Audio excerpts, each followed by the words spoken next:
Welcome back to my social media. ನಾನು ನಿಮ್ಮ ಪ್ರೀತಿ R J ಮಾತಾಡ್ತಾ ಇದ್ದೀನಿ. ಕಳೆದ ವೀಡಿಯೋದಲ್ಲಿ ಹೇಳಿದ್ದೆ ಆಗಸ್ಟು ಫಸ್ಟ್ ವೀಕ್ಗೆಲ್ಲ ನಾವು ಪ್ಲ್ಯಾನ್ ಮಾಡ್ಕೊಂಡಿದ್ದೀವಿ, ಹೊರಗೆ ಹೋಗ್ತಾ ಇದ್ದೀವಿ ಅಂತ. ಸೊ ಅದೆಲ್ಲಿಗೆ ಅಂತಲೂ ಕೂಡ ಗೊತ್ತಿದೆ ನಿಮಗೆ, ಅಮರನಾಥ್ ಯಾತ್ರಾ ಹೋಗ್ತಿರೋದು. ಸೊ ನನ್ನ ಕ್ಯಾಬ್ ಬಂತು, ಕ್ಯಾಬಲ್ಲಿ ಆಲ್ರೆಡಿ ನಾವು ಫ್ಲೈ ಬಸ್ ಹತ್ತಿ ಏರ್ಪೋರ್ಟ್ ಕಡೆ ರೀಚ್ ಆಗ್ತಾಯಿದ್ದೀವಿ. ಇನ್ನು ಏರ್ಪೋರ್ಟ್ಗೆ ಹೋಗೋದಾಗಲಿ, ಫ್ಲೈ ಬಸ್ ಹತ್ತಿ ಇವನ್ನೆಲ್ಲನೂ ಕೂಡ ತುಂಬ ವೀಡಿಯೋಗಳನ್ನ ಹಾಕಿಲ್ಲ, ನಾನು ಸ್ವಲ್ಪನೇ ಹಾಕಿದ್ದೀನಿ.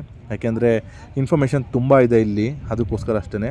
ಸೊ ಏರ್ಪೋರ್ಟಿಗೆ ರೀಚ್ ಆಗ್ತಾಯಿದ್ದೀವಿ. ಸೊ ಏರ್ಪೋರ್ಟಿಗೆ ರೀಚ್ ಆಗ್ತಿದ್ದಂಗೆ ನಮ್ಮದು ಬೋರ್ಡಿಂಗ್ ಆಗಬೇಕು ಮತ್ತು ಚೆಕ್-ಇನ್ ಆಗಬೇಕು. ಸೊ ಅದು ಆ್ಯಸ್ ಇಟ್ ಈಸ್ ಕಾಮನ್ ಅದು. ಸೊ ಪ್ರತಿ 3 ತಿಂಗಳಿಗೂ ಏರ್ಪೋರ್ಟ್ ಹೋಗೋದ್ರಿಂದ ನನಗೆ ಅದು ಹೊಸ್ದಾಗಿ ಇನ್ಫಾರ್ಮೇಷನ್ ಕೊಡಬೇಕು ಅನ್ನಿಸ್ತಿಲ್ಲ.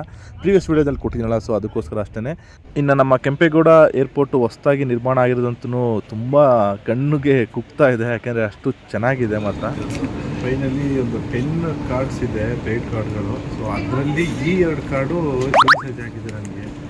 ಇದು ಜಸ್ಟ್ 2 ರೂಪಿಗೆ ಅನ್ಲಿಮಿಟೆಡ್ ಫುಡ್ ಇರುತ್ತೆ. ಏನೇನು ಸಿಗುತ್ತೆ ಚೆಕ್ ಮಾಡೋಣ. ಇಲ್ಲಿ ಒಂದು BOB ನ್ಯಾಷನಲೈಸ್ ಬ್ಯಾಂಕ್ದು ಕ್ರೆಡಿಟ್ ಕಾರ್ಡ್ ಇದೆ, ಒಂದು DBS ಕಾರ್ಡ್ ಇದೆ ಕ್ರೆಡಿಟ್ ಕಾರ್ಡು. ಸೊ ಇದರಲ್ಲಿ ನನಗೆ ಯೂಸ್ ಆಗಿದ್ದು 2 ರೂಪಿಗೆ ಅನ್ಲಿಮಿಟೆಡ್ಡು ಲಾಂಚಸ್ ಫುಡ್ ಸಿಕ್ಕಿದ್ದು. ಫುಡ್ಡು ಕಂಪೇರ್ ಮಾಡ್ತು ಅಂದರೆ ಎಕ್ಸ್ಟ್ರಾಡಿನರಿ ಆಗಿತ್ತು, ಯಾವುದೂ ಕೂಡ ಚೆನ್ನಾಗಿಲ್ಲ ಅಂತ ಹೇಳೋಕ್ಕಾಗೋದಿಲ್ಲ. ಯಾಕೆಂದರೆ ಒಳ್ಳೆ ಟೇಸ್ಟಿ ಫುಡ್ ಸಿಕ್ತು. ಹೊಟ್ಟೆ ಹಸ್ತಿದ್ಕೂ ಅದಕ್ಕೂ ಒಳ್ಳೆ ಫುಡ್ ತಿಂದಿದ್ದೀನಿ, ಸಾಕಾಗಷ್ಟು ತಿಂತಾಯಿದ್ದೀನಿ. ನನ್ನ ವೈಫ್ನೂ ಕೂಡ ಹೇಗಿದೆ ಅಂತ ಕೇಳೋಣ. ಹೊಟ್ಟೆ ಹಸ್ತಿರೋದಕ್ಕೆ ನೋಡಿ, ಎಲ್ಲ ಚಿಕ್ಕ ಚಿಕ್ಕ ಬೋಲಲ್ಲಿ ಹೇಗಿದೆ ಟೇಸ್ಟು? ಓಕೆಯಾ? ಫ್ರೀಯಾಗಿ ಸಿಗುತ್ತೆ ಅಂತ ಜಾಸ್ತಿ ತಿನ್ನೋದು ಬೇಡ ಅಂತ 1-2 ಪರೋಟ ಮತ್ತು ಚಿಕನ್ ಹಾಕ್ಕೊಂಡಿದ್ದೀನಿ ಅಷ್ಟೇ. ಸೊ ನೋಡಿದಷ್ಟು ತಿನ್ನೋಕ್ಕಾಗೋದಿಲ್ವಲ್ಲ, ಹಾಗಾಗಿ. ಸೊ ನೆಕ್ಸ್ಟು ನಾನು ಡೆಲ್ಲಿ ಕಡೆ ಪ್ರಯಾಣ ಮಾಡ್ತಾಯಿದ್ದೀನಿ.